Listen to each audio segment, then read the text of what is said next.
Hey everybody. Um,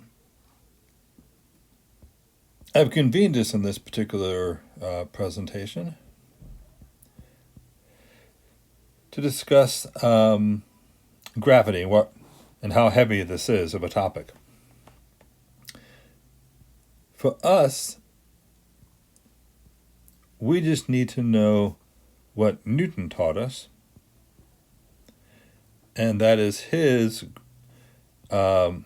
universal law of gravitation. Okay, and this is it. There's not a whole lot to it. The idea is that if you have mass 1 and you have another mass 2 and you connect them center to center,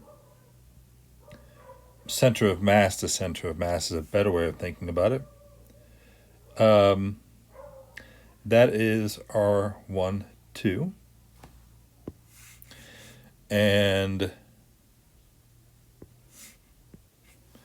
we get a force this way.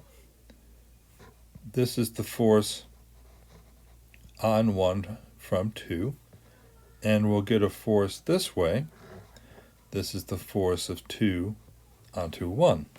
So this force, as it's written in green, is of course system dependent. You've got to pick the object you're interested in.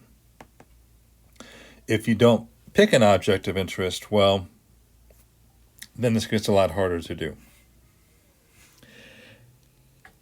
And while I about forgot it,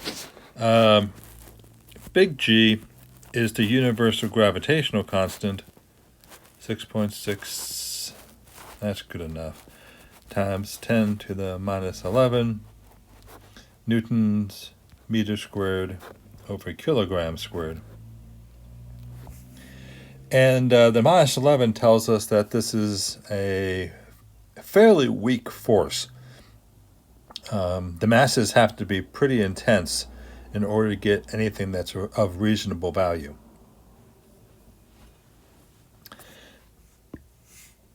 The next tidbit is remembering how energy and forces interact. That if we that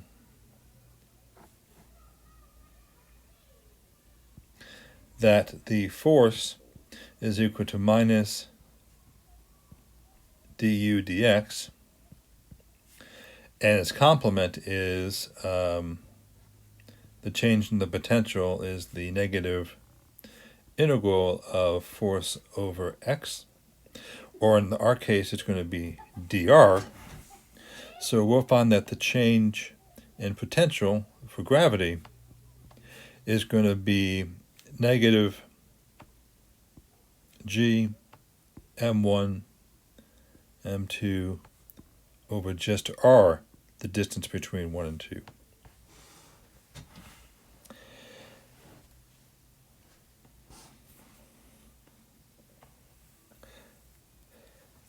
Okay, so getting absolute values of f and u is just a lesson in punching details into your calculator.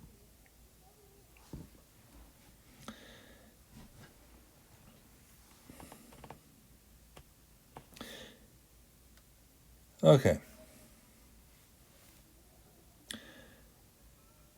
So, strictly speaking, we have this as our UG line, and if this is any arbitrary energy, what we'll notice is that first, UG equals 0 at r goes to infinity. And likewise, the same thing is going to hold true for the force, that if you send r to infinity, you don't have a gravitational force. Realistically, you don't have to go to infinity and beyond to get an answer. You just need to have a very large value of r compared to where you might end up. Second thing to remember is that because the force is the derivative of our potential curve, that if we pick a point of interest, take the derivative, which is the slope, then, let me get this cleaned up. This has to be an x-axis. Then we know we have a force going this way because it's the negative of the slope, which was the negative of du over dx. So as we get closer and closer to the center object, we're going to get a steeper slope, and that steeper slope is going to respond to a stronger gravitational force. Always pointing inward, because we haven't discovered any system that allows anti-gravity to exist, forces that are repulsive in terms of gravitational fields. And while we're here, we might as well deal with torques. They're a part of my favorite topics. So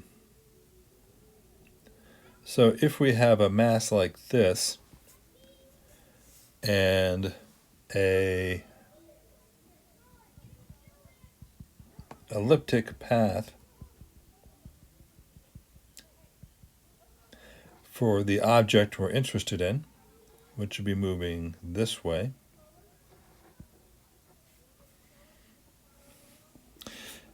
our torque then is defined as the distance between these two guys. So torque, you'll recall, is equal to R cross F.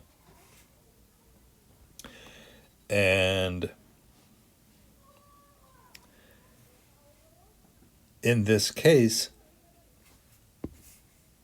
our gravitational force is pointing from the object in orbit back to the larger center object. So the torque is equal to 0 in this case, which implies that we have angular momentum conservation.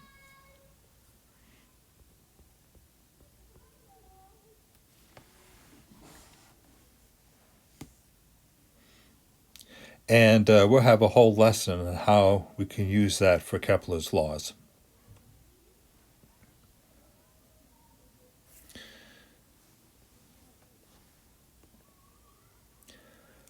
Okay, so those were the big three.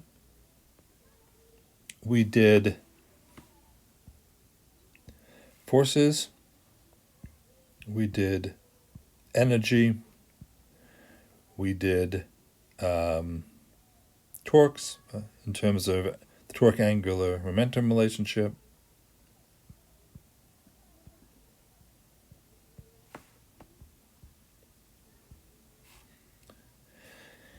And that's really all there is to gravity. It's just another force that we can apply everything we've learned to this semester to in order to figure it out.